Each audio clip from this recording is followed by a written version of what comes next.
states that have fishermen are one of the places that have been cited by the Uganda AIDS Commission as hotspots when it comes to the spread of HIV. So Ivan Waninyolo has the perspective on that. A very good morning, colleague.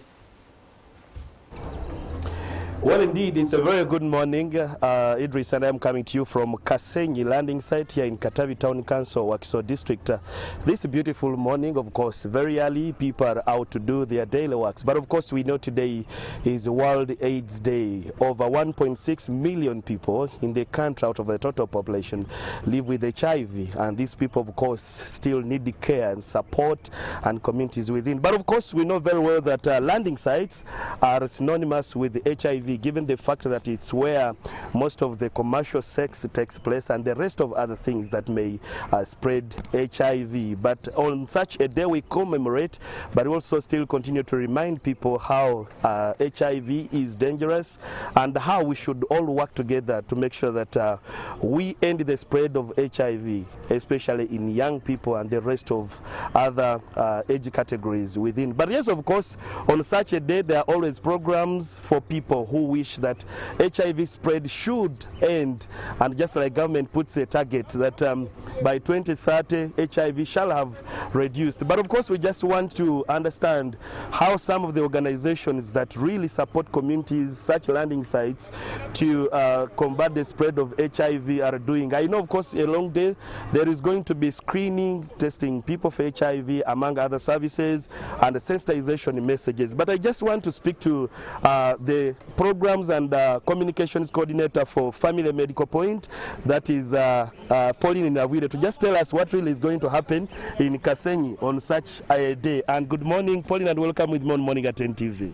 Good morning to you. Okay. Well, we are commemorating this day, and you have been part and parcel of your organization in supporting communities, especially the landing sites, in combating the spread of HIV. Why did you choose the landing sites, if I may start with that? We chose the landing site because there is a lot of sexual activity going on here, with sex work being the major economic activity. And also studies have shown, for example, Uganda Demographic Health Survey Report 2022, it has showed that nearly 50% of people living in fishing communities do not have comprehensive knowledge about HIV/AIDS. Also, as part of our work in promoting access to rights-based sexual and reproductive health services, we work with these communities because there is a very high rate of unsafe abortions among these people. And okay, if you may, but what do you think is the major cause of this in the landing sites? Yes, we know there is a high prevalence of HIV, but the major cause? The major cause is there is a very high rate of sexual activity, and these guys lack comprehensive knowledge about HIV. They lack services like testing, so that's why we come and bring the voluntary testing services to them on ground, so that they are really accessible. Yeah, I have been to many landing sites. When you go there, actually, when there are fires, the only items left there you find the condoms and the rest of it. But how best can you support such a community to make sure, first of all, they are self-empowered? The communities you work with, how best can they be supported to make sure that the fight against HIV is communal? I think the best way we can support these communities is giving them information, doing more sensitization and awareness creation, so that they can know how best to access these services. And then we go an extra mile of bringing the voluntary services to them. Like today, we have brought the testing services to them. We have other sexual and reproductive health services like family planning, maternal and child care consultations, so they can really come and tap into that. Okay, so for today, yes, the day is still fresh, early in the morning. What is going to happen at Kasenyi?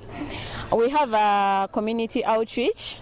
We shall have infotainment, sensitizations, we usually call them Musawa sessions, where people get information about most health services, how they can access these health services, and then they're going to get these health services for free. Free consultations, we're going to give family planning, then we're going to do HIV testing, which is going to be done by TASO, maternal and child health care. Yeah, but we know very well that one of the challenges that people find is going openly to a hospital and test for HIV. Some of them will only want to test when they are feeling maybe a bit ill, but how are you also encouraging them to feel free to come and approach the doctors, the counselors? They receive the services. When we come to them, our sensitization usually involves and promotes open dialogue, which helps these people be able to speak openly. We're also trying to destigmatize HIV as much as we can, so that people can freely ask for these services, so that someone can go and ask for a condom without feeling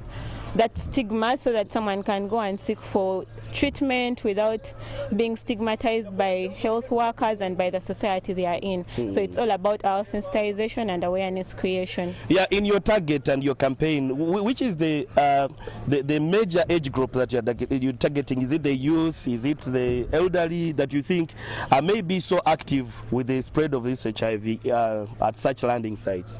We are mostly looking at the young people because young people, there is a lot of sexual activity going on, and again we focus more on the girls because of the obvious fact that there is a lot of cross-generational sex. And yeah, so we target most of the young people because there are a lot of sexual activity going on among them. And then the elderly can also, get the services, but mostly young people and women. Okay, I am giving you 30 seconds to rally the people around this landing site to come and receive such services. 30 seconds only. I rally the people of Kasenyi and nearby areas to come and get family planning services. We have free consultations. We have medical health workers. They are available to serve you. We have HIV testing services. Yeah, everything that is HIV, everything that is sexual and reproductive health related. Yeah. Okay, I think I will be part of your team to come and also receive such services. But really, Pauline Nawile, thank you so much for making time to speak to us this beautiful morning. Thank you too. Okay. Well, that is Pauline Nawile, the programs and the communications coordinator from Family Medical Point, just giving us an insight, of course, on what is going to happen in as far as how we join the rest of the world in commemorating this World AIDS Day. It's a fresh day. Many other activities will be happening elsewhere, different landing sites, many communities also sing this, but the message is you and I should always take the lead in encouraging people to always test for HIV, to always go and receive HIV related services. But for time reasons, I want to get the conversation back to the studios. A very good morning to you and our audience. Well, thank you so much, Walunyolo, right there in Chisenyi, talking about World AIDS Day. And if you haven't tested, please take time to go and test. Now we are going to take a short break, which I'll be right back.